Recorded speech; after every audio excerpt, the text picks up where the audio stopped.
الحمد لله الذي هدانا للإيمان والإسلام وفضل الجمعة على سائر الأيام، كما جاء في الأخبار أن الجمعة سيد الأيام.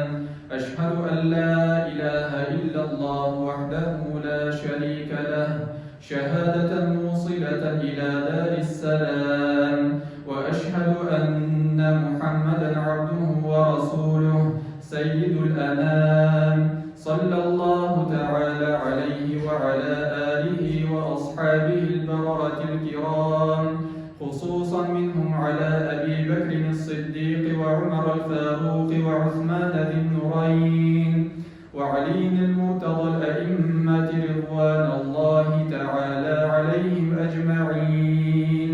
أما بعد، أيها الناس، أوصيكم بالتقوى الله عز وجل ونفسي أولا بالتقوى الله. قال الله سبحانه وتعالى في كتابه الكريم: أعوذ بالله من الشيطان الرجيم، بسم الله الرحمن الرحيم. أتل ما أوحي إليك من الكتاب وأقم الصلاة إن الصلاة تنهى عن الفحشاء والمنكر ولذكر الله أكبر والله يعلم ما تصنعون.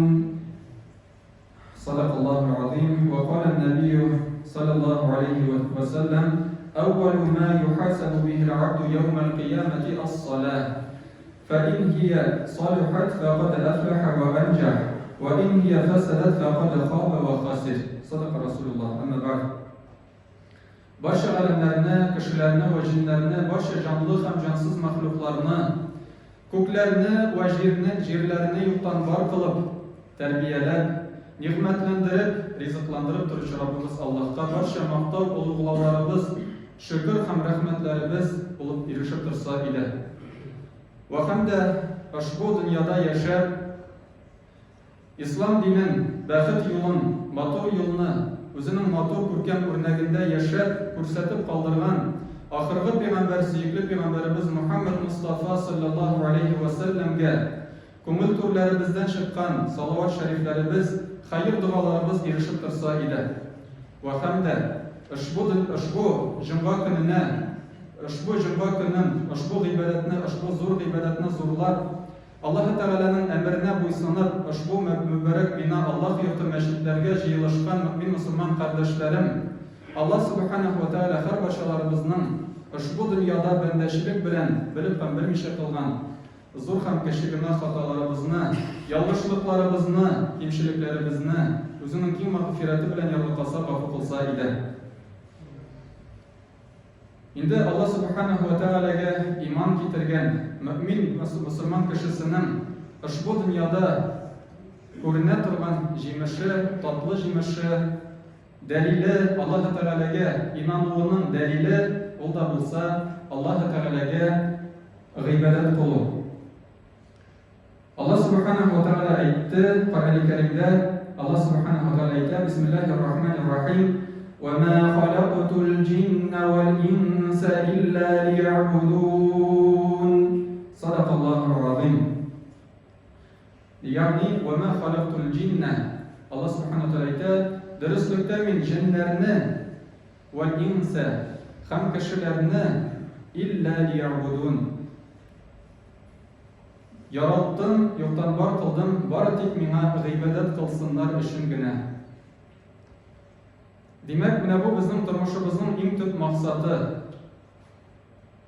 Alloh taolaga iymon keltirgan kishilarning eng tub bo'lishi, eng zo'r bo'lishi, eng darajali amal Alloh taolaga g'ibodat qilib.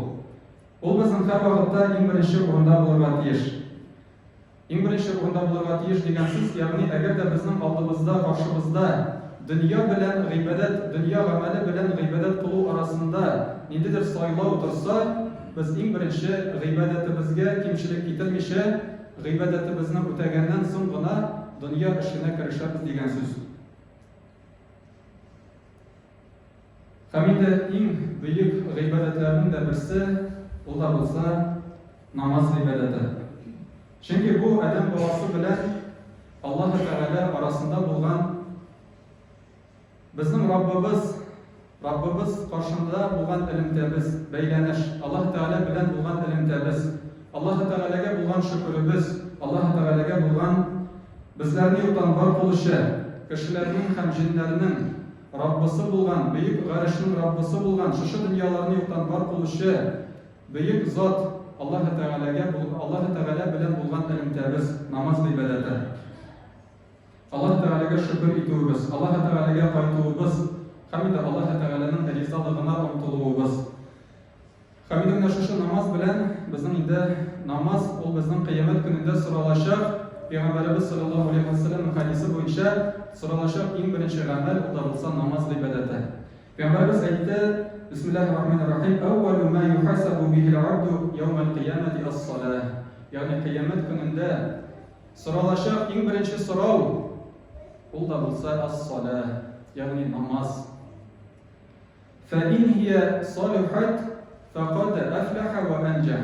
Yani eğer de o tüzük bulsa, kişi siyinecek, umuşka erişecek. وَاِنْ هِيَ فَسَدَتْ فَقَدْ خَابَ وَخَاسِرْ. Eğer de o bozuk bulsa, eğer de o tüzük bulmasa, kişi hasrette bulacak. Şuna da göre biz yine şu namazımızga bitta nık dikkatli bilen kararga tırışırga umtulurga tiyişmiz. Qaysı bir kişi şunday sorav bire, benim işim şunday tığız, dünyamni alıp barırga kerek, işime barırga kerek, şuna göre namazını okuy almayım. Ya ise namazını qaytkaç bütünsün birge jiyip okuyayım. Şolay yarayım dep soravçılar da var. Yaramay elbette. Çünkü bu bizning Rabbimiz karşında bulgan tüp buruşumuz, yaşayışımızın en tüp maksatı, en zor buruşumuz Allah Teala'ga ibadet kulu. İbadet vakti ötkenden soň başka işini işleysin. Yani başta nersenidir işleyim de namazını okuyup alam tügül, namazını okuyayım da ondan soň nersenidir işlep alam dep kararga tiyişmiz. Yani en birinci orunda bizning her vakitte namaz kılırga tiyiş. Eğer de namazımız tüzük bulsa, turmuşumuzda da bereket bular. Eğer de namazımız tüzük bulsa, ko'nglimiz tinch bular. Eğer de namazımız tüzük bulsa, kıyamet gününde jengil bular inşallah Teala. Bütün nersenin, bütün umuşun başı şu namazdan Allah Teala'ga ibadetten başlana. Hamide namazının zor büyük derecesini ko'rsatuvchi tag'in bir ko'rsatma unda bo'lsa, namaz bir qachon da kechiktirilmaydi. Kişi nihalde bulsa da, avrup yatsa da, basıp okuy almasa oturup okuy. Oturup okuy almasa yatıp okuy. Hatta soğuş kırlarında, soğuş vakitinde, soğuştan vakitte de namazını kaldırır ruhsat etilmeydi. Şuna göre bu bizim indi namazımızın mühimligine, ehemmiyetligine ko'rsata turgan bir ko'rsatgich delil bo'lib turadi. Hem bir işarada da biz onu kaldırmazga tiyishmiz. Namaz turunda elbette tag'in ko'pgina oyatlar da var. Shularning İkisini eski alasım gelen Allah Subhanahu wa Ta'ala El-Ma'ariş suresinde kişiga xos bo'lgan bir necha turli teskari sifatlarni esga oladi. Yani innal insana Bismillahirrahmanirrahim innal insana xuliqa halu'a idza massahu ash-sharru jazu'a wa idza massahu al-khayru manu'a. Allah Teala dürüstlükte kişi sabırsız bo'lib xalq qılında. Yani kişiye şunday sabırsızlık xos. Kişinin sıfatına. Ve idza massahu ash-sharru jazu'a. Eğer de ama nidir ağırlık gelse, nidir hasret gelse, nidir naşarlık gelse, o inde tanışsızlana başlayır. Ve idza massahu al-khayru manu'a. Eğer de ama nidir hayırlılık gelse, o inde saranlaşa başlayır. Lakin şu boyda bizning 19-chi El-Ma'arish surasining 19-chi, 20-chi, 21-chi oyatlari bo'ldi. 22-chi oyatida Alloh taolo aytdi: "Illal musallin." Yani bu sanat etilgan sifatlar namaz o'quvchilarga xos bo'larga tegish tugul. Namaz o'qishi saran bo'larga tegish tugul. Namaz o'qishi butun ishini Allohga tavakkallarga tegish. Namaz o'qishi nimadir nasharlik kelgan vaqtda artık tanışsızlanırga tiyiş tugul, çünkü bu Allah'a tevekkelli. Namaz o'qishi sabırsız bulurga tiyiş tugul. İllel musallin, namaz o'quvchilardan başka kişilerge mana shunday sıfatlar has diye ayta Allah Teala. Һәм намаз укучыларның да бер сыйфаты ул да булса намазларын нинди рәвешле укырга тиешле икәнлегенә Аллаһ Тәгалә менә алдагы ике аятта күрсәтә. Берсе 23-нче аят. Аллаһ Тәгалә әйтә: "Аллазина һум аля салатихим даимун." Алар намазларын һәр вакыт даими рәвештә үтиләр. Һәм инде менә шушы беренче сыйфат булды. Намаз укучыга хас булган матур күркәм сыйфатларның беренчесе булды. Даими рәвештә намазларын үтиләр. Һәм Аллаһ Тәгалә 8 төрле сыйфатны исәпләп санап чыга.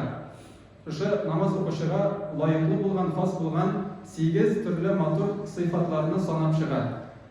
Аллазина һум фи амвалихим хаккун ма'лум, ягъни алар өлеш чыгаралар үзләренең байлыкларыннан һәм башкасы. Һәм буларның бу вагазыбызны сузып, аларны карап китәсем килми. Һәм шушы сыйфатларны Аллаһ Тәгалә тәмамлый. Бу безнең 34-нче аяты Әл-Ма'арij сүрәсенең Бисмиллаһир-рахманир-рахим. وَالَّذِينَ هُمْ عَلَى صَلَاتِهِمْ يُحَافِظُونَ. Sadaqallahul azim. Yani alар namazlarına saklılık bilen karıylar. Alар namazlarını saklıyorlar. Менә шушы намазларына saklılık bilen karıylar дигән сүз турында İmam Фәхруддин Ар-Рази яза. Yani namazlarına бик диккәтлек bilen karıylar. Аны бик тә зур тырышлык bilen үтиләр. Намаз вакыты җиткәнче үк намазларына әзерләнә башлыйлар. Тәхәрәтләнеп, чиста киемнәрен киеп, намаз укый торган урыннарын карап куялар. Намазларын мәчеттә җәмәгать белән укырга тырышалар. Бу инде кешеләргә кагыла. Намаз алдыннан йөрәкләрен төрле вәсвәсәләрдән, бозык уйлардан, шик-шөбһәләрдән арындырып, чистартып, күбрәк Аллаһ турында уйларга тырышалар. Намазларын Аллаһ ризалыгыннан башка ниндидер максат белән укудан сакланырга тырышалар. Намаз укыган вакытта bütün ихтибарларын укыган аятларына, намазның шартларының үтәлешләренә юнәлдерергә омтылалар, як-якка боргаламыйлар. Укыганнарының мәгънәләренә төшенергә тырышалар. Һәм намазларын тәмамлаганнан соң шушы ихласлыкларын, намазда булган ихласлыкларын, Аллаһка карата тәкъвалыкларын сакларга тырышалар. Шайтан васвасәсенә бирелүдән, дөнья фитнәләренә бирелүдән куркып, алардан сакланырга тырышып дуа кылалар. Менә шушындый ихласлык белән үтәлгән намаз гына кешегә рәхәтлек бирә. Намазны ихласлык белән укыганда гына намазның тәмен тоясың. Әгәр дә намазны ихласлык белән үтәмәсәң, тиз генә үтим дә каядыр барам дигән уй-фикерләр белән укысак, ул безгә авыр шикелле булып тоела. Ул намаздан без рәхәтлек таба алмыйбыз. Әгәр дә ихласлык белән Аллаһ Тәгалә каршында басып торган кебек үзеңне хис итеп, Аллаһ Тәгалә белән сөйләшкән кебек хис итеп намазны Аллаһ Тәгаләдән куркып, тәкъвалык белән укыган намаз гына кешенең күңеленә тынычлык, тормышына бәрәкәт бирә. Һәм кешене төрле фәхишлек, бозыклыклардан ераклаштыруга сәбәп була. Моның турында Пәйгамбәрбез саллаллаһу алейһи ва саллям әйтә, бу хадисен күбебез белә. عن أبي هريرة رضي الله عنه: أرأيتم لو أن نهرا بباب أحدكم يغتسل منه كل يوم 5 مرات هل يبقى من درنه شيء؟ Peygamberimiz sallallahu aleyhi ve sellem sahabelerden aytınız әле, әгәр дә берәрегезнең үй каршында, ишеге каршында, ишек алдында елга агып торса, һәм шушы кеше көненә 5 мәртәбә шушы елгада кыйна торган булса, шушы елгада юына торган булса, аның тәнендә берәр нинди пычрак калырмы дип сорады Пәйгамбәрбез, сөйгеле Пәйгамбәрбез саллаллаһу алейһи ва саллям үзенең сахабаларыннан. Һәм сахабалар җавап кайтардылар: "Ла ябqa min daranihi shay'un", ягъни юк, я Расулуллаһ, бер нинди пычрак та калмас аның тәнендә дип җавап кайтардылар. Шуннан соң Пәйгамбәрбез җавап кайтарды: "Фадалика матhalus салаватил хамс, ямхуллаһу бихиннал хатая". Yani bu 5 vakit namaz okuşu kişinin misalı diye ayette Peygamberimiz sallallahu aleyhi ve sellem. Şuşu namaz sebeple Allah Teala onun bütün hatalarını yuvup düşürer, çistarda, hatalardan arındırar. Şu an kadar biz şuшу namazımızı tağın bir kat gün sayın onun turunda uylanıp, dürüst etip okuyayım mı, vakitinde okuyayım mı, İhlaslığım cidip biter mi, yok mu? Allah indi tecvidlerin dürüst etip Kur'an'ın okuyayım mı, yok mu? Eğer de okumam iken, ilim alırga umtılıp, Әгәр дә ихласлыгыбыз җитеп бетми икән, күбрәк зикрләр кылып, Аллаһ Тәгалә турында күбрәк уйланып, инде шушы ихласлыкларыбызны арттырырга тырышып, шушы бөек булган гыйбадәтебезне, намаз гыйбадәтебезне ихласлык белән үтәп, Аллаһ Тәгаләнең сөекле бәндәләре җөмләсеннән булып, дөнья ва ахират бәхет сәгадәтләренә, байлыкларына, муллыкларына, нигъмәтләренә, бәрәкәтләренә, иминлекләренә, уңышларына, бигрәк тә Аллаһ Тәгаләнең ризалыгына ирешергә һәрбашаларыбызга да насыйпланган булса иде. Амин. Баракаллаху лана ва лакум фил Qur'анил азим ва нафa'на ва iyyakum bil ayati wal dhikril hakim. Innahu huwal ghafurur rahim, al jawadul karim, al aliyyul azim, as-sami'ud du'a.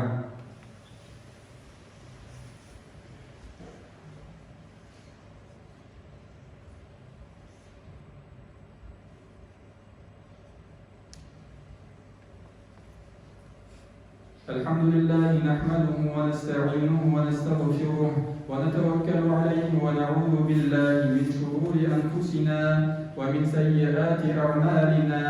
من يهده الله فلا مضل له ومن يضلله فلا هادي له. ونشهد أن لا إله إلا الله وحده لا شريك له. ونشهد أن محمدا عبده ورسوله. إن الله وملائكته يصلون على النبي يا أيها الذين آمنوا صلوا عليه وسلموا تسليما. اللهم صل على سيدنا محمد وعلى آل محمد كما صليت على إبراهيم وعلى آل إبراهيم إنك حميد مجيد. اللهم بارك على محمد وعلى آل محمد كما باركت على إبراهيم وعلى آل إبراهيم إنك حميد مجيد. اللهم اغفر لنا ولوالدينا والمؤمنين والمؤمنات والمسلمين والمسلمات الأحياء منهم والأموات. اللهم انصر من نصر الدين. اللهم انصر من نصر الدين. اللهم انصر من نصر الدين واخذل من خذل الدين. عباد الله، إن الله يأمر بالعدل والإحسان وإيتاء ذي القربى وينهى عن الفحشاء والمنكر والبغي يعظكم لعلكم تذكرون. اذكروا الله يذكركم واشكروه يزد لكم واستغفروه يغفر لكم ولذكر الله أكبر لو كنتم تعلمون.